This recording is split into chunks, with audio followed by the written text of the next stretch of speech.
In 1842, in his poem Ulysses, Alfred Lord Tennyson wrote, "I mete and dole unequal laws unto a savage race that hoard and sleep and feed and know not me. I cannot rest from travel. I am a part of all that I have met. Yet all experience is an arch, wherethrough gleams that untraveled world, whose margin fades forever and forever when I move. This gray spirit yearns in desire to follow knowledge like a sinking star beyond the utmost bound of human thought. The lights begin to twinkle from the rocks. The long day wanes. The slow moon climbs. The deep moans round with many voices. Come, my friends, 'tis not too late to seek a newer world." All experience is an arch, wherethrough gleams that untraveled world, whose margin fades forever and forever when I move. You know, if there were no other reason to live than to glimpse that untraveled world through the arch of our experience, it would be wonderfully worthwhile.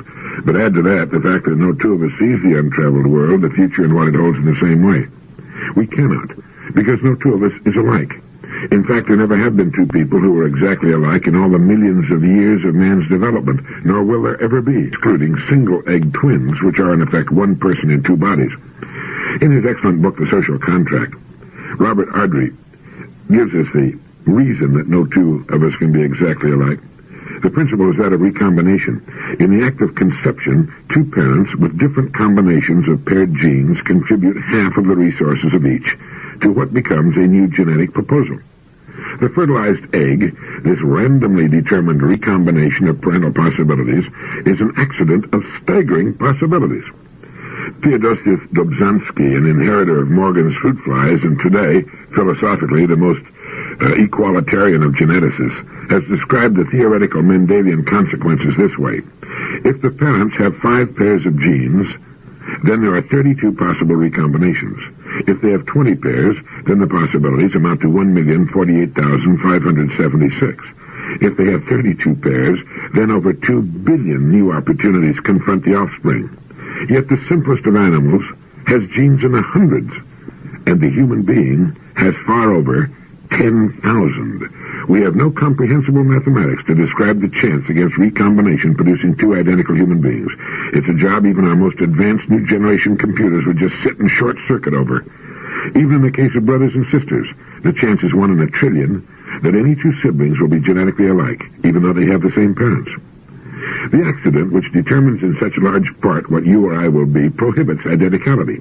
Every month a new egg slips into the womb of the female of the species, and no 2 eggs are alike. Male sperm is produced in amounts beyond counting, yet no 2 are alike. And in the first trial of natural selection, there is no determination as to which sperm will have the superior luck or vigor to win the race to the egg and fertilize it.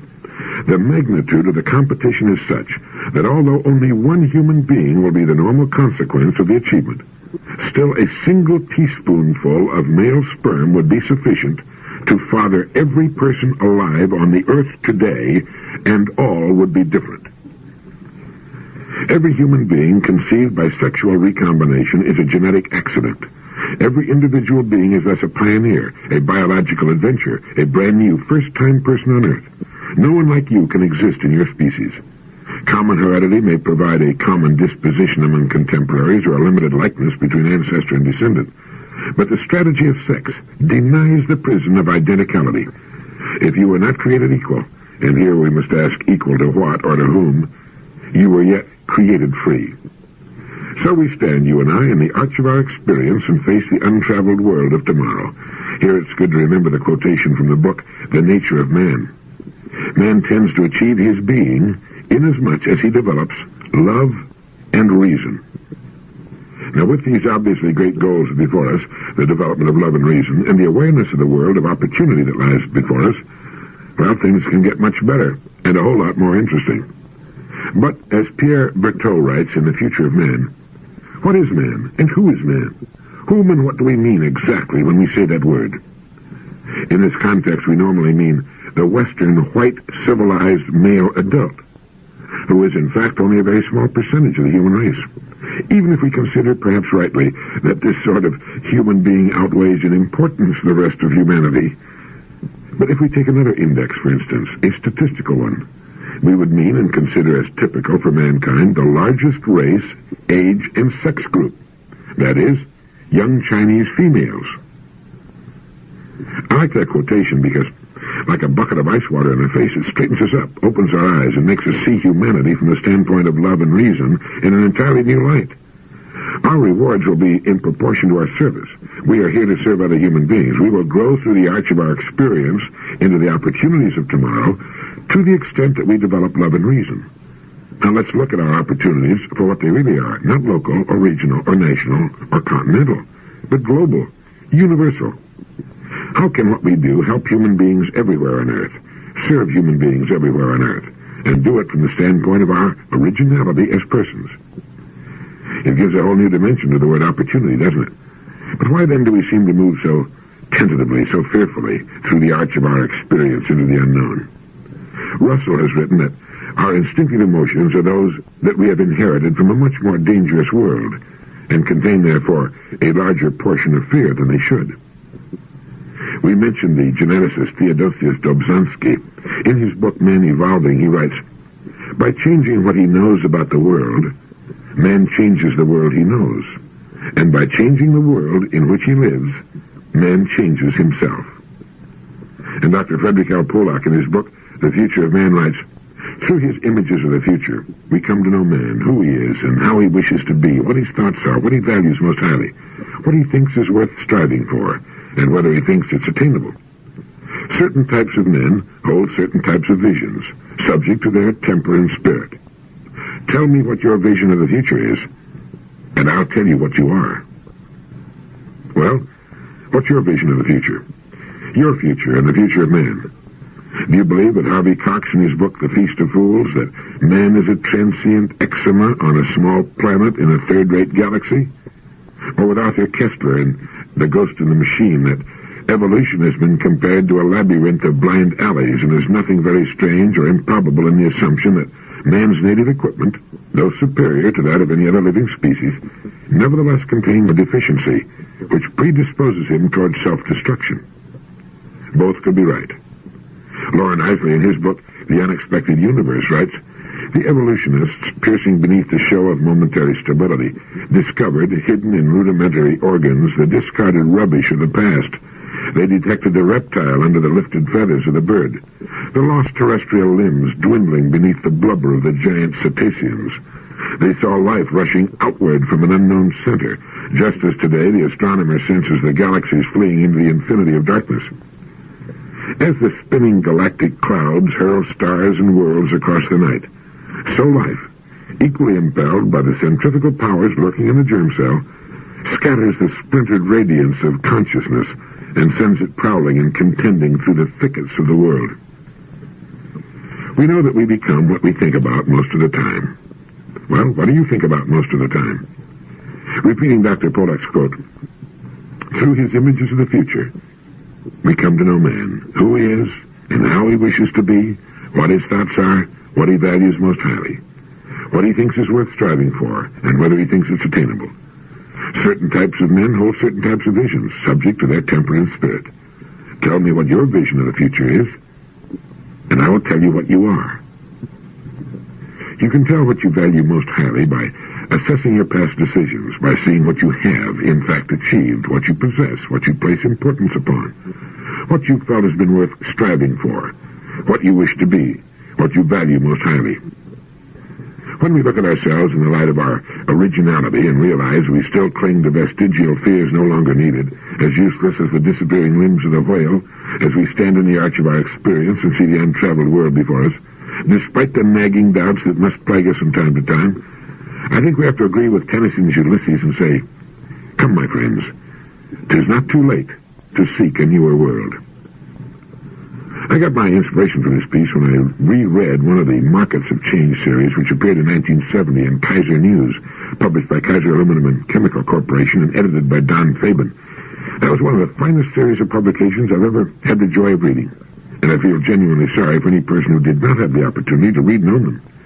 The artwork and the typography were as great as the original and scholarly writing, and I've often wondered if Mr. Fabian and his friends went on to found a publication of their own once the series ended.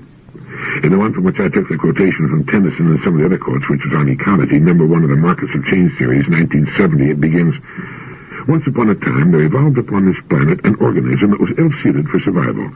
It could not run fast enough to escape its enemies. If caught, its teeth and claws were small protection. It was too big to hide under a leaf and too weak to burrow deeply into the ground. To survive, it took refuge in caves where a fire at the entrance kept predators at bay. If the fire ran out of fuel, this creature could hurl rocks and thus drive all but the most determined enemies away. Its security was measured by the amount of firewood it could accumulate and the number of rocks it could gather and store in the cave against the terrors of the night. Now, you see, this was a very important sort of thing. All other creatures grew bigger teeth or learned to run faster. Alone among all the creatures on Earth, the one we're describing turned to things for its survival. This was, in the end, to make all the difference. After a while, this creature learned to cultivate some edible plants to supplement the food it could get by gathering and hunting. Growing food was at best uncertain and in any event depended on the seasons, which could not be controlled, and the creature began to store its surplus foods. His security against the vagaries of nature was measured by how much he could grow and how much he could store. His feelings for being at least partly in control of his destiny was based on the gathering of things. Well-being was measured quantitatively. The more, the better. From the very beginning, he was motivated by fear of pain, fear of death, fear that there wouldn't be enough. In time, this creature's activities produced so much that it became more convenient to represent the accumulation of things by other things, smaller and easier to carry or to exchange. These symbols, although intrinsically of no value, assumed the same value as things, and men, or at least most men, became engaged in the acquisition and accumulation of the symbols of things. They did this even when they no longer had any need for them. The symbols were the surrogates for the rocks piled in the cave against the coming of the night. Now think of this system as being reinforced over and over through hundreds of generations and thousands of years through social approval, ritualization, and acculturation. That there was something basically wrong with this way of life may be exemplified by the fact that those who refused to subscribe to the accumulation and storage of things, Christ, Muhammad, Buddha, became the founders of the world's great religions. Well, the idea is not to stop collecting our rocks entirely, especially if we have families to think about, now and in the future. The idea is to collect our rocks wisely, or in these days, just collect a few. I attended a conference in Palo Alto, California recently, sponsored by the College of Financial Planners, of which I'm a regent, and where one of the excellent speakers, Mr. Philip L. Ramsdell, pointed out that 96% of the American people fail to achieve financial independence. The reasons for the virtual total state of impecuniousness rampant in the world's richest country are four. One, the high cost of living. That is, price and wage spirals, inflation. Two, the high cost of living high. Consumerism and the credit card society and philosophy, where people in the millions are searching frantically for things to buy instead of putting the same money to work in income-producing property or investments.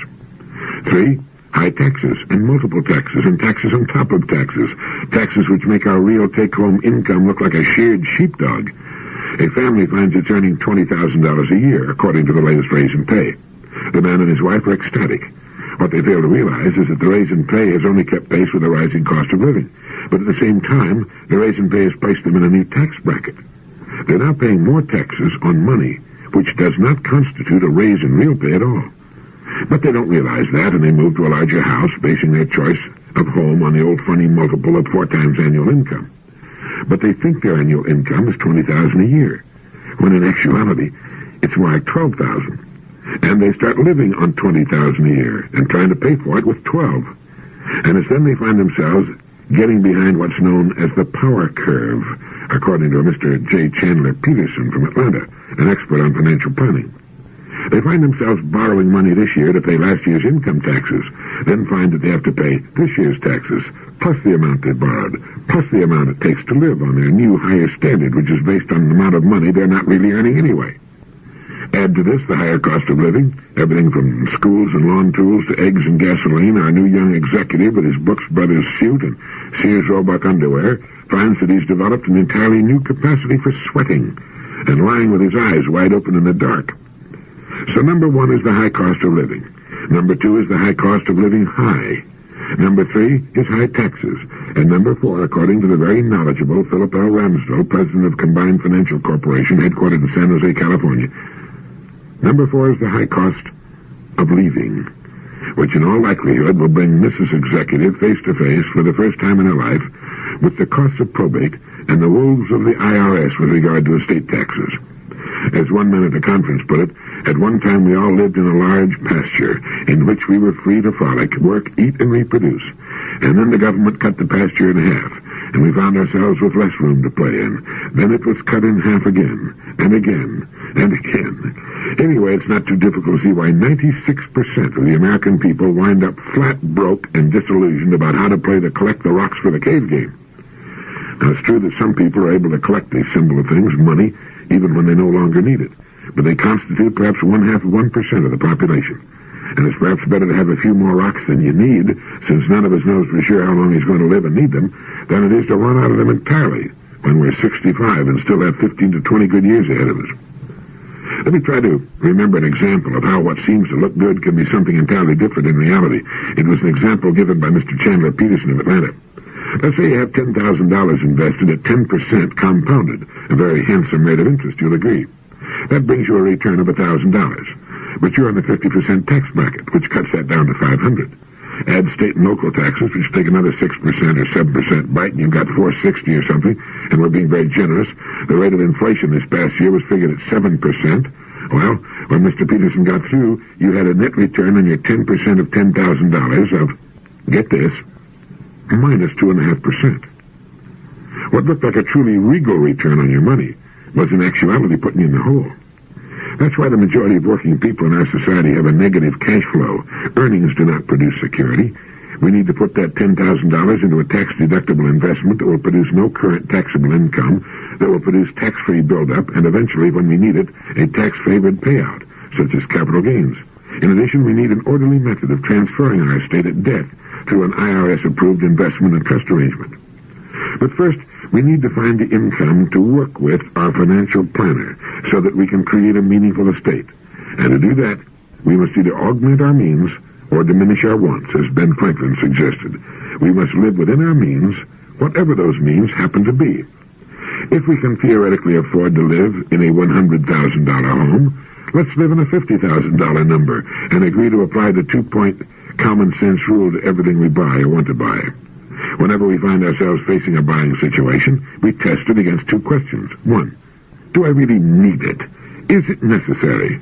And 2, can I afford it? The second question should be based on an actual understanding of what our true income is after taxes, after expenses, and after provision for our future. At the seminar, a case was brought out about a high-income doctor who faced imminent bankruptcy. He was deeply in debt, owed last year's taxes, and was living beyond his means. Working with his financial planner, in 2 years he was debt-free and saving money the right way. It's seldom too late to get squared away, but we must guard against letting our living standard go up as our income goes up, because as a rule, it's not a real increase in income at all. It's just keeping pace with inflation and putting us in progressively higher income tax brackets. Albert Camus wrote in his notebooks, "It is a kind of spiritual snobbery that makes people think they can be happy without money. And if you don't think he's right, try it sometime." Ogden Nash in The Terrible People wrote, "Certainly there are lots of things in life that money won't buy, but it's very funny. Have you ever tried to buy them without money?" What do those who are trying to help the poor and the disadvantaged want? They want and need money. They clamor for federal and state money. They need federal and state money, but that money comes from hard-working people. It comes out of the money earner's pocketbook, whether it's a person or a company. All of it comes from taxes. We need to clean up the ghettos. It takes money to do it. We need to build whole new clean communities, better schools. We need to tear down the rat-ridden, mind-grinding, spirit-killing human dumps that exist in our big cities and replace them with cleanliness and order. It can only be done with money, and more money. In Major Barbara, G.B. Shaw wrote, "The 7 deadly sins, food, clothing, heat, rent, taxes, respectability, and children. Nothing can lift those 7 millstones of man's neck but money, and the spirit cannot soar until the millstones are lifted." You know, millions live under the weight of a constant pressure, are torn by a ridiculous ambivalence that there's somehow something wrong with money, that money is evil, that to think about money, plan how to earn more money, indeed to earn a lot of money, is wrong somehow. It's often, strangely enough, good old mother who puts such thoughts into innocent young heads. As someone commented recently, the hand that rocks the cradle is also the hand that louses up Charlie. Yet that same mother would have been, and even may have been, in a heck of a fix without money for good shelter, warm clothing, good food, medical care, and some of the amenities of life. Getting back to G.B. Shaw, he also wrote, "Money is indeed the most important thing in the world, and all sound and successful personal and national morality should have this fact for its basis." Remember, as Logan Pearsall Smith put it, there are few sorrows, however poignant, in which a good income is of no avail. The myth that there's something evil in money was put in the minds of the masses by those who had all the money. "Keep 'em poor and stupid and we'll stay rich" was the slogan of the rich in those days. Today we know that the best thing that can happen to people, to all of the people, is a measure of affluence, a substantial, more than adequate income. You know, Karl Marx's mother once said, if Karl, instead of writing a lot about capital, made a lot of capital, it would have been much better. There was a mother who knew what she was talking about. If all we did was sit under a tree and meditate and pass wisdom along to passing strangers, or wander the country teaching a better life with no wives, children, mortgages, taxes, dogs, schools, medical bills, automobiles, clothing, food, transportation, and clubs to concern ourselves about, we wouldn't have to pile rocks in our cave.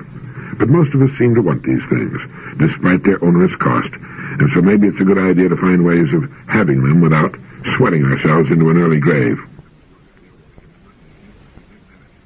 While I was at the International Financial Planners Association conference in Palo Alto, I also ran across an interesting book for those who think the best way to augment their means is through a business of their own. The title of the book is Up Your Own Organization by Donald M. Dibble, who was at the conference and who gave me an autographed copy. As you might guess from the title, which is a play on Robert Townsend's book, Up the Organization, Up Your Own Organization has an introduction by Robert Townsend, former chairman of the board of Avis Rent-A-Car Corporation. In his introduction, Townsend writes, "C. Northcote Parkinson is the discoverer of Parkinson's Law. Work expands so as to fill the time available for its completion. He has also written about the automatic growth that takes place in organizations. For instance, he related the number of ships in the British Navy to the number of people working in their equivalent in the Navy Department. He discovered that when the number of ships began to decline, the number of people continued to grow. 10 years after that discovery, the number of ships is still declining, and the number of people in that department is still growing. When the British Empire began to dissolve, he discovered that the number of people employed to administer the affairs of the empire continued to grow. To this day, the number is still rising, even though the empire has disappeared. His most recent discovery is that if everything continues on course, by the year 2195, everyone in Britain will be working for the government. One of our large banks got interested in this, did some research, and came to the conclusion that if the trends of the last 10 years continue, everyone in America will be working for the government by the year 2049. Now, that's less than 80 years from now. Meanwhile, the concentration of economic power continues. Anthony Jay, in his new book Corporation Man, published by Random House, concludes, "It seems almost inevitable that, well before the end of this century, most of the wealth of the Western world will be controlled by 300 to 600 giant international corporations. The only argument now is about the exact number." And Townsend goes on to say, "As an escapee from both the American Express Company and the International Telephone and Telegraph Company, as a longtime non-admirer of big government, and as an ardent lover of human beings as individuals, I must confess that I'd almost rather see the kids reduce the country to rubble than see it pass into the clammy hands of a few hundred politicians and top corporation executives. The only thing standing in the way may be the person with enough guts to check security and start his own business. This book, Up Your Own Organization, is for that person. To me, he and his ilk are the last remnants of humanity, the only real human beings left. This book is for the individual who has been wondering for a long time whether life has to be the way it is in that big organization he or she works for. 10% chicken salad and 90% chicken you-know-what. Wouldn't it be fun, asks this individual, Robert Townsend writes, to see if we could start a new company dedicated to chicken salad. Chicken salad for the customer, for all the shareholders, and for the employees, most of whom will be shareholders too. On the plane flying back to Florida from San Francisco, I did a pretty good skimming job on Mr. Dibble's book, and if you've tried with the idea of joining the drawn-faced, hollow, staring-eyed, trembling hands group known as entrepreneurs, who sometimes get very rich, and sometimes work their you-know-what off for 40 years for less money than they could have made if they'd stayed with old ABC Company in a 40-hour week, and who sometimes end up in bankruptcy, by all means buy and read Up Your Own Organization by Donald M. Dibble, published by Hawthorne Books. As the late Vince Lombardi once said of the forward pass in football, only 4 things can happen to a forward pass, and 3 of them are bad. Going into business for yourself is on the same order, but what would football be without the forward pass? And what would this country be without entrepreneurs? The definition of entrepreneur is one who assumes the risk and management of business, an enterpriser. And I read in Ethics, the International Journal of Social, Political, and Legal Philosophy, published by the University of Chicago Press, in an article, Kierkegaard, The Self and Ethical Existence, by George J. Stack of the State University of New York, a quotation of Kierkegaard that should make us all stop and think. He said, "There is nothing of which every man is so afraid of as getting to know how enormously much he is capable of doing and becoming."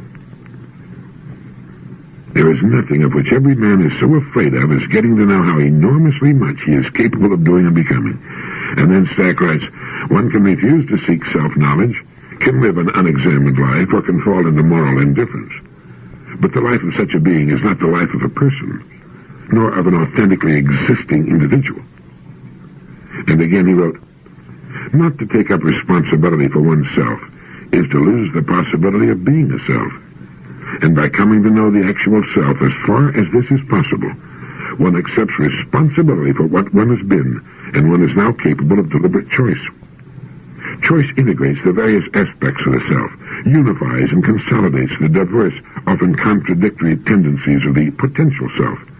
Well, that's a tremendous article. I wish we could give you the whole thing. If you write to the University of Chicago Press, I'm sure they can supply you with a copy, and I think you'd enjoy Ethics as much as I do. In another place, Professor Stack writes, one of the most primitive forms of self-alienation is manifested when an individual does what they want him to do. They meaning significant others, dominant or influential others, even though it's something which he consciously does not want to do.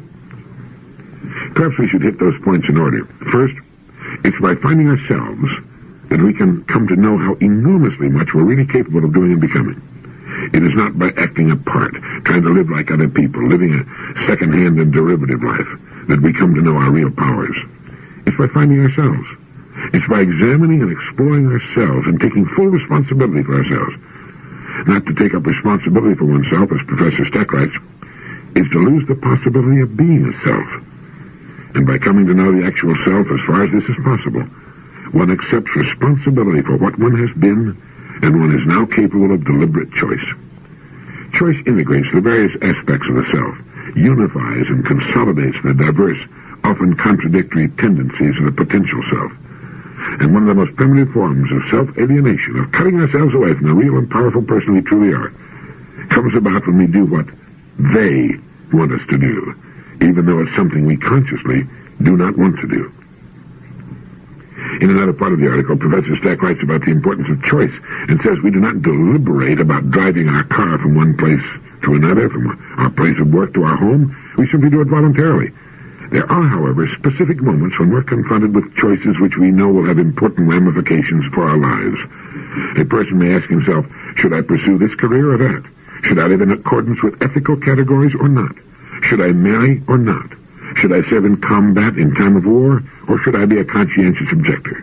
Should I believe in the existence of God or not? There are some options which one encounters which are, as William James pointed out, momentous options for ourselves. And the important thing is to choose. Since this resoluteness is an affirmation of one's self, an expression of one's individuality. Irresolution is either an incapacity to choose or an unwillingness to choose. What is lacking is serious or passionate concern. The great quotation by Emerson popped into my mind. He said, what a new face courage puts on everything. It's by having the courage to make the decisions that represent our real gut choices, to take responsibility for our decisions in our lives, that we will find our true powers.